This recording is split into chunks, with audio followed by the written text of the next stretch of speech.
Hello, boys and girls, and we are now in the week 3 packet. So we have our morning work, and it is, you'll see up at the top, it says 7.4. So we have some of our subtraction problems. Now, if you remember, the last time we looked at these, we had some kind of tricky ones where we're missing the first number, we take a number away, and then we have our difference, we have our answer.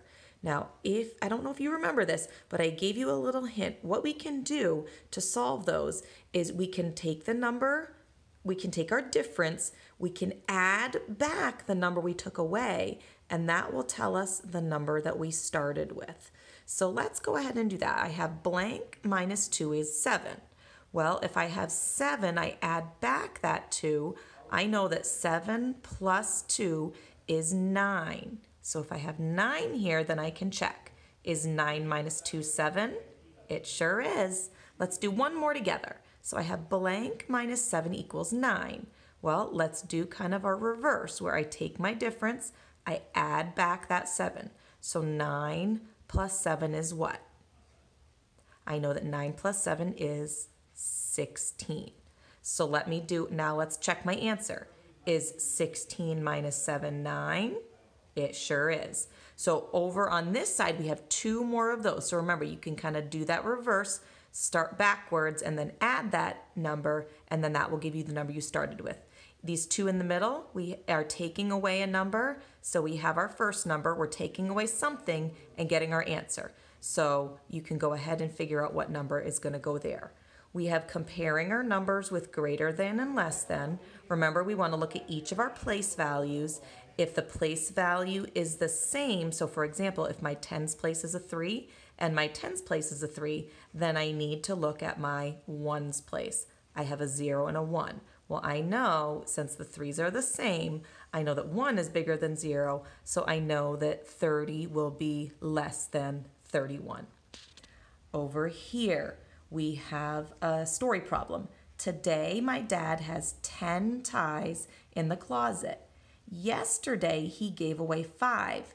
How many did he start with? So before he gave any ties away, how many did he have?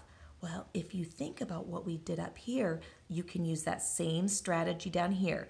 Find your difference, how many he has now, add back the 5 he gave away, and that will tell us how many he started with. I'll have you guys give that one a try.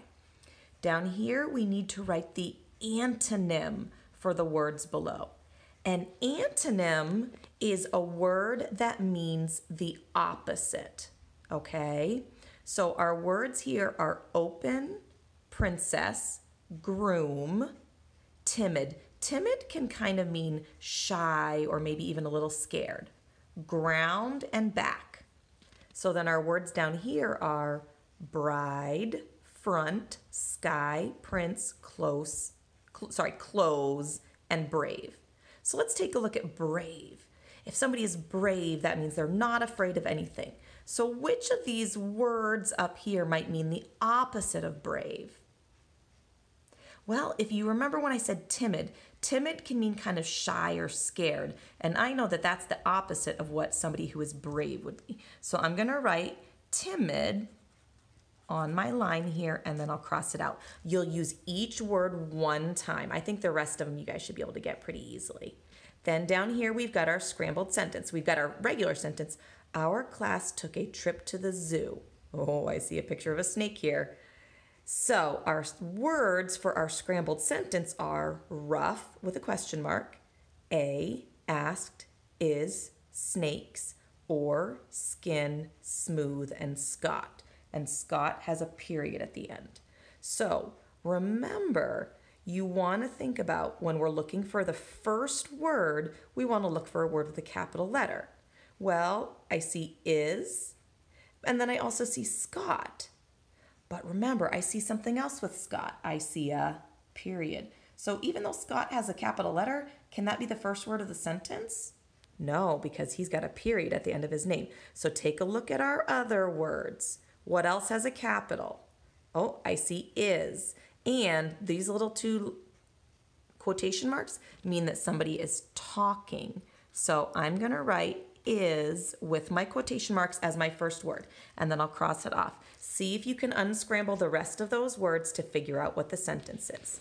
I'm going to have you go ahead and pause now to do your work, and then we'll come back and go over the answers. Okay, welcome back, and we'll go over the rest of our answers. We did these first two together, so let's take a look at our missing numbers here. We had 7 minus blank equals 3. Well, I know if I take away 4, that's going to give me 3.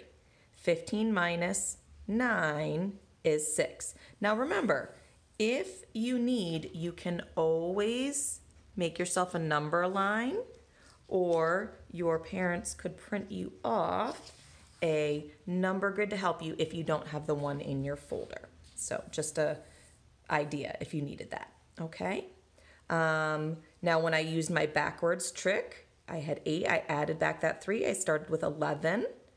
I had 3, I added back that 6, and it gave me 9.